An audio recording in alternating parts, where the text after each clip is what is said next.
quedado de qué pasó con Primero la Gente, porque ella, si bien ha sido candidata presidencial, ya para la segunda vuelta ha dado un paso al costado. No sé.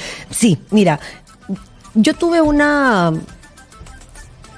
vocación de permanencia. Yo creo que los espacios se construyen en el tiempo, la confianza se construye en el tiempo, la visión de país se construye en el tiempo. Y salía de un partido después de más de 30 años, con mucha dificultad y con mucho dolor, porque sentí que no podía representar una posición que, siendo legítima, no era la mía. PPC. Del PPC, al quien le tengo una profunda gratitud, pero yo ya no podía. Yo sí creo en los derechos humanos, absolutamente. Creo que sobre la base del respeto del otro, a la otra, de sus derechos, es que se puede construir una sociedad en democracia. No creo en otra forma de democracia que no sea sobre la base del respeto. Y no era que en el PPC no se incluyera el respeto como concepto, pero pueblos indígenas, en realidad grupos de especial protección en general, ¿no? Mujeres, niñas y adolescentes, tercera edad, privados de libertad, que tienen que cumplir su condena, por supuesto, pero que tienen que regresar a la sociedad. Tengo que ver cómo hago para arreglar eso, ¿no? En fin, personas con discapacidad requerían una acción del Estado colectivo LGTBIQ+, necesitaban el reconocimiento de parte del Estado de que había un problema estructural que el Estado tenía que atender.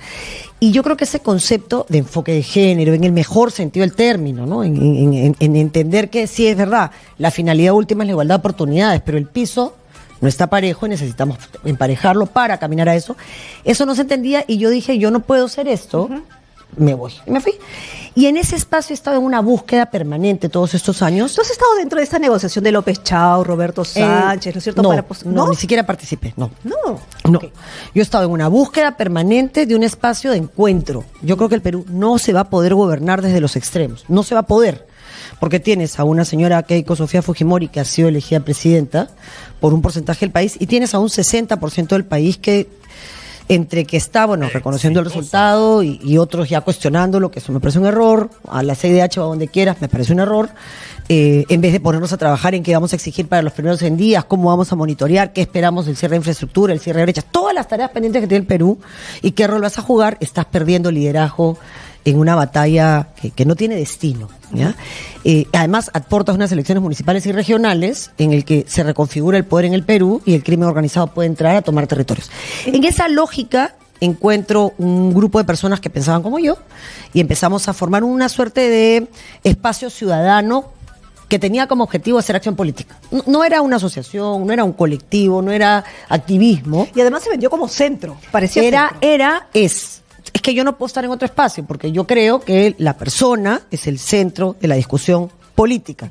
Necesitas tanto mercado como sea posible, tanto Estado como sea necesario. No es lo mismo el Estado que requiere Lima y Lima periferia al Estado que requiere Huancavelica. Pero ya no es centro, pues. Y ahora ya no es centro. Porque está pero en esa lógica, este espacio que va creciendo y va creciendo y va creciendo, que se llama Lo Justo, que hoy continúa, digamos, como un espacio ciudadano, un colectivo ciudadano, con aspiraciones de participar en la vida pública, pero un espacio decide ir a la vida política y pelear por poder en el mejor sentido del término, poder para servir, y nos acoge Primero la Gente.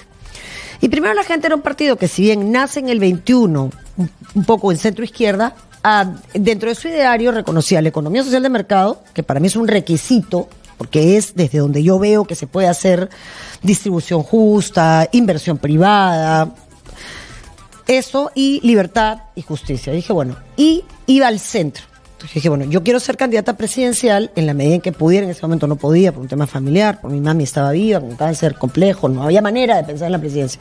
Pero yo quisiera un presidente que representara esta posibilidad de ir a los lados, exitosa, desde el centro, centro izquierda, centro derecha, ir a los lados con amplitud, con pluralidad y encontrarnos. Entonces voy a trabajar en ese encuentro. Al final mi madre fallece y yo pienso en la posibilidad como colectivo. Yo no entré sola, entré como colectivo. Con lo justo. Con los que nos quedamos, ¿no? Con los que decidimos seguir pese a todo lo que tuvimos que enfrentar, que fue muy complejo por un partido nuevo, con muchas dificultades.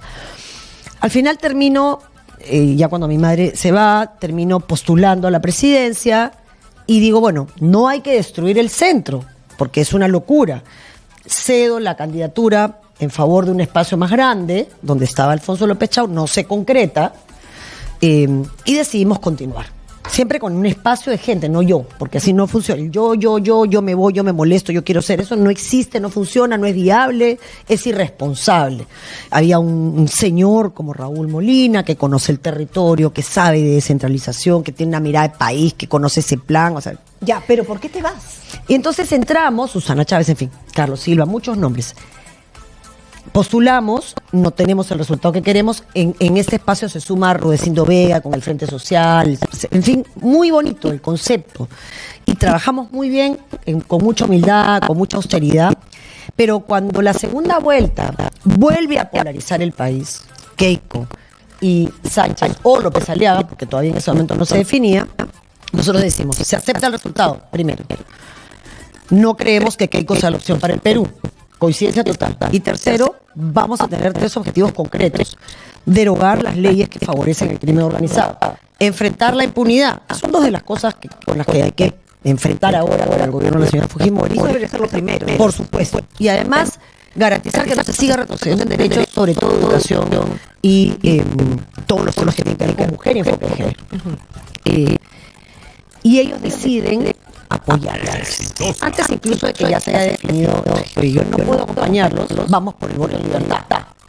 Se aprueba en primer término eso, y ya luego se decanta el partido fundacional por un apoyo a Sánchez directo. Y yo dije, bueno, todo bien, mientras a mí me dejen expresar mi voto viciado, activo, que no es contra nadie, es que ninguno me representa. Y cuando te hablaba, seguramente yo, era un grupo que había ido conmigo, ni mayoría, había gente que quería apoyar a la legítimo.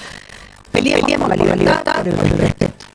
Pero ya cuando me dicen que tendría que guardar silencio, yo dije, ¿cuándo va a ser la candidata presidencial? En el aspecto de decisión, no es personal, tengo mucha gratitud a todo el Partido Nacional. Creo que hemos construido amistad, nos hemos encontrado con Liliana Paz, Carolina Paz, con Hispana, en el Cusco, con Gusto, con Joy conmigo, con Tania. Cuando te dicen calladito, yo les dije, yo calladita. Entonces, si el partido decide mayoría, respetarlo, pero si usted considera que hace daño, no se preocupen, hagamos lo que quieran. Y nos fuimos. Pero no fue una mala inversión. No, porque parece ser eso no fue una inversión. Esta fue una mala inversión, digo, de ellos, porque finalmente, Marisol, has logrado posicionarte luego de los debates, subiste en las encuestas, por más que no hayas pasado la segunda vuelta, y otra cosa es que fuiste las más votadas, ¿no? Para entrar para el Senado. Para el Senado, pero no entraste por un tema de valla. Por la valla. Yo primero agradezco, ¿no? Esos casi 600.000 votos de primera vuelta y esa abrumadora mayoría que no me permitió entrar por la valla, pero que es responsabilidad, es mucha responsabilidad. Pero no, en realidad ellos tomaron una decisión ideológica y yo lo respeto, ¿no? El antifujimorismo y el antiqueiquismo. Lo canalizaron a través de Roberto Sánchez y yo no lo podía canalizar a través de Roberto Sánchez porque yo no podía pasar de por esto no a por esto sí. ¿Cómo vas a capitalizar esa apuesta, digamos, en el centro político? Primero voy a seguir en esta búsqueda de un espacio donde pueda permanecer. Yo no tengo nada contra la gente que está en permanente búsqueda, pero a mí me gustan las relaciones que se construyen en el tiempo. Entonces este periodo 21, 22, 23, 26 era un periodo muy complejo para el Perú. Si te llama Keiko. Primero no creo que lo haga, el haberle dicho, haber recordado el no seas mentiroso, no seas ladrón, no seas ocioso. Recuerdo el debate. No fue una pose política, fue oye, el Perú necesita mucho trabajo. No necesita un compromiso político temporal ni de campaña. Necesita presencia cotidiana en territorio porque la gente se está muriendo. Porque hay hambre, porque hay falta de acceso a servicios de salud, porque hay una educación que no tiene calidad y no nos hace competitivos, porque hay un cierre de derechas necesario para poder competir en el mundo de hoy, que tiene que ver con inteligencia artificial. Si ella, y yo le dije algo que creo, y espero estar equivocada de verdad, y que me lo demuestre trabajando, pero no, yo ya el 21... en contra de todo lo que creía, dije, bueno, voy a hacer una apuesta, pero mi exigencia tiene que ver con institucionalidad, respeto a la historia y a la memoria del Perú, justicia y respeto a la independencia de poderes, y ya en 5 años ella, no su papá, me demostró que nada de eso le importaba. Ok, te pregunto esto porque ayer tuvimos algunos especialistas, bueno, estamos teniendo especialistas en distintos temas para lo cual se tiene que trabajar Sí, claro, en el futuro. claro. Pero, y lo que decían es que ya no es momento de echarse la culpa, ¿Qué sino pasó? trabajar todos juntos. Por eso te preguntaba, si te llama para trabajar juntos, ¿tú qué dirías? ¿Tú irías a trabajar con No, ella? yo voy a decir, pero por supuesto que vamos a trabajar todos juntos por el Perú. Tú en el espacio que un porcentaje importante de la población te ha dado, que es ser presidente del Perú, y yo en el espacio que otro porcentaje de la población menor probablemente me ha dado a mí, que es el espacio de contener la democracia. Y construyendo hacia un construyendo futuro. y además apoyando todo lo que yo crea que es bueno. ¿Viene Y un partido de Marisol Pérez? viene un espacio de búsqueda de este centro que se abra a los lados y que reconozca que el Perú es mucho más grande que lo que la circunstancia que nos ha tocado vivir en la capital del país, en Lima, o en la capital de la región Tacna, o en la capital de una región. Viene un recorrido por el Perú nuevamente, impulsando leyes desde la ciudadanía. Se necesitan un número de firmas que se conseguirán, y en esa búsqueda estamos. Esperamos encontrarnos con otros espacios ciudadanos que quieran, a través de la acción política, aunque no necesariamente sea en primera persona, contener la democracia, exigir las falencias de la señora Fujimori y de la Fuerza Popular tienen que ver con impunidad encarnada hoy en el señor Rospigliosi, tienen que ver con leyes que favorecen el crimen organizado. Le van a reventar en la gestión a Keiko. ¿Tú crees que esas leyes que están saliendo de este actual Congreso le van a reventar en la Ya le reventaron. O sea, ya el primer gesto lo malograron, porque debieron terminar la legislatura y no apelar a la mayoría pactista, de pacto que tenían para sacar la ley del artista, que es una barbaridad, despropósito en el intento de perjudicar a Adelia Espinosa. Crédito suplementario también. Han perjudicado a los artistas en general en nuestro país, que están bastante maltratados ya, como para no darnos cuenta de la importancia de la cultura y de cómo se puede transmitir a través del arte todo, y creo que necesita protección y necesita que valoremos lo que eso significa para la historia del Perú. El tema del crédito suplementario, que es otra vergüenza. Sin beca. Sin beca. Pero por supuesto, no les interesa en absoluto. Y la educación pública y las oportunidades de becas a través de la educación pública son las únicas que garantizan el ideal republicano, ¿no? De igualdad, de libertad y de fraternidad. Y lamentablemente los mensajes que manda la bancada no se pueden divorciar de ella, ¿no? Entonces ella entra con estos gestos políticos de su bancada que validan los riesgos que para mí representa. Impunidad, intentando que las Fuerzas Armadas y la policía respalden, cuando las Fuerzas Armadas y la policía respaldan siempre, son otras Fuerzas Armadas y otra policía. Yo he sido maestra muchos años, he enseñado uso de la fuerza, respeto a los derechos humanos, a honrar el uniforme y no mancharlo con sangre. Tener un arma no te habilita a matar, y yo creo que se confunden de la buena policía que entrega su vida por nosotros con el mal policía que usa el uniforme para la prepotencia. ¿Cómo debería ser este gabinete estos primeros días? El gabinete debiera de ser amplio, de la mayor ancha base posible. Quienes hemos tomado la decisión de hacer un voto viciado activo o una oposición constructiva, democrática, pero oposición, tenemos que mantenernos en ese lugar de manera responsable, reconociendo lo que se haga bien, ojalá todo, pero a mí me queda claro que las dudas del 21, que digamos, terminaron reventándome en la cara, porque todo lo que yo dije, bueno, esto es lo que voy a hacer, todo se hizo mal, ¿no? O sea, las leyes que favorecen el crimen organizado, lo favorecen y ya hicieron daño. Las leyes que retroceden en derechos están ahí, son responsabilidad de una bancada. Todo eso hizo que yo de ninguna manera pudiera volver a confiar en ella, y confiaré en actos, en cosas concretas. No a mí lo que diga el 28 de julio me va a importar para... ¿Cuál es el acto que a ti te diría ya, bueno, voy a confiar un ratito? Primero, una comisión investigadora sobre las masacres, sobre los asesinatos del sur del país, que se negaron a hacer en el gobierno de Dina Boluarte, que blindaron a la señora Dina Boluarte y que se negaron a poner representantes en la comisión del Congreso. ¿Les debe pedir disculpas? Mucha gente habla sobre que uno de sus primeros actos debería ser pedir disculpas por haberlos terruqueado. Pero el pedido de disculpas es obligatorio, pero si no viene con acciones concretas, okay. O sea, ya la palabra está devaluada. Es importante como gesto, pero está devaluada. Y más, perdón que sea expresa, la palabra de la señora Keiko Fujimori. El hecho de que ella sea presidenta no significa, no borra todo lo anterior, no lo borra. Entonces lo que hay que hacer es demostrar que, sí, dice que cuando entró a congresista era joven y no sabía muy bien lo que quería hacer, bueno, pero también tampoco sabe muy bien lo que quiere hacer. No, ya tendría que saber después de 20 años qué quiere hacer y tendría que hacerlo. Si no han podido armar como Partido Nacional con 9 millones de soles de financiamiento público una propuesta regional y municipal, es que no tienen territorio.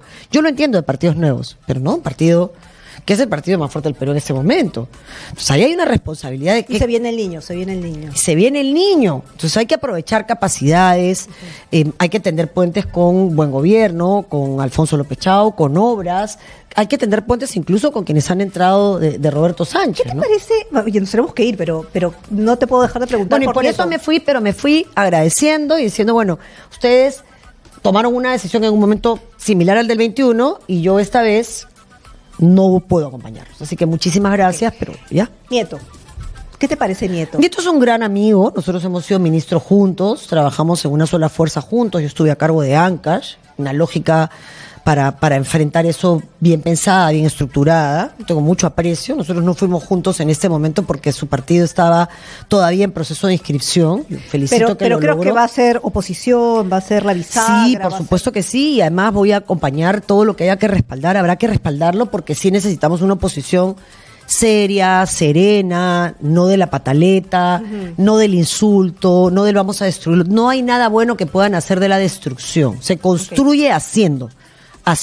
Okay. Y yo creo que eso es lo que nos toca ahora. Muchísimas gracias, Marisol, por estar Muchas con gracias nosotros. a ti, muchas gracias a todos por escucharnos y en medio de todo, y yo creo que siempre hay una oportunidad, incluso en la dificultad y en los retos democráticos que se plantean el 28 de julio. Muy bien. Marisol Pérez Tello, ex candidata presidencial, la dejamos ir. Muchísimas Muchas gracias.